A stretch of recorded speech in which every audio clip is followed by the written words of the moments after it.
Hey guys, just a reminder, this upcoming week we have CPI on Thursday, July 11th at 8:30 a.m. Eastern Time, followed by PPI on Friday, July 12th at 8:30 a.m. Again, it's always the same time with these two reports. Now, you're going to want to see obviously lower than expected inflation because that's going to help with the narrative of an interest rate cut in September. So if inflation does come in lighter than expected, that's going to be good for this rally to continue, okay? Especially the small cap stocks really need to see that to get going. And then if it comes in hotter than expected, then you can expect this sell off, okay? Because that would, again, have some analysts saying, oh, we need to hike rates maybe, or again, it just delays the Fed, cutting interest rates, which again will put fear in a lot of investors' eyes, and you'll see a sell off probably. But like I said, if you're in the AI semiconductor stocks, that dip will eventually get bought up, but you just don't know how long the dip will last. Obviously, most likely until we get weaker than expected data again. Okay. But no matter what, just remember there's going to be a lot of fear put out there in the market, right, from analysts. If inflation comes in too light, right, or if economic data is much weaker than expected, then they're going to start talking about a recession, right, and scare people that way.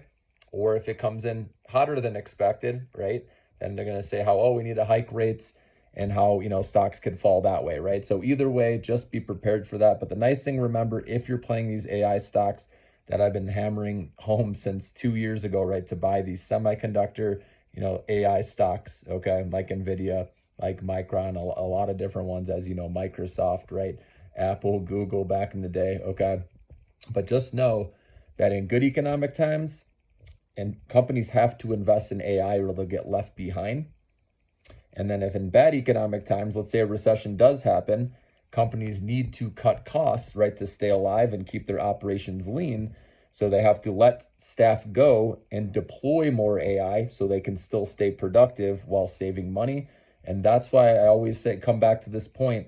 The last time there was, an interest rate cut and a technology boom at the same time was 1995. And go back and look what stocks did. They went on a really nice run.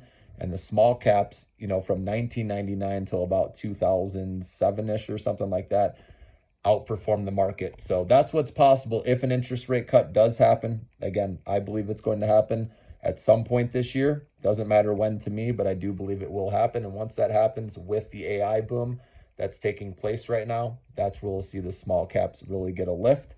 And then you can take profits, let house money ride, however you want to do it. Okay. But like I said, the AI field, the semiconductor space, guys, is where you want to be because this is still in the early innings of this boom. All the semiconductor equipment, that's needed to support this. Okay. And obviously the chips that go into all this advanced technology out there, right, from EVs to autonomous vehicles, smartphones, uh, robots, right, whatever you want to call it. So much advanced technology, guys. So never lose sight of that, guys. The AI chip stocks are the ones that are going to get bought up first if we ever do get a dip, which there will be consolidation along the way, but all these dips will get bought up, especially over the next couple of years, guys.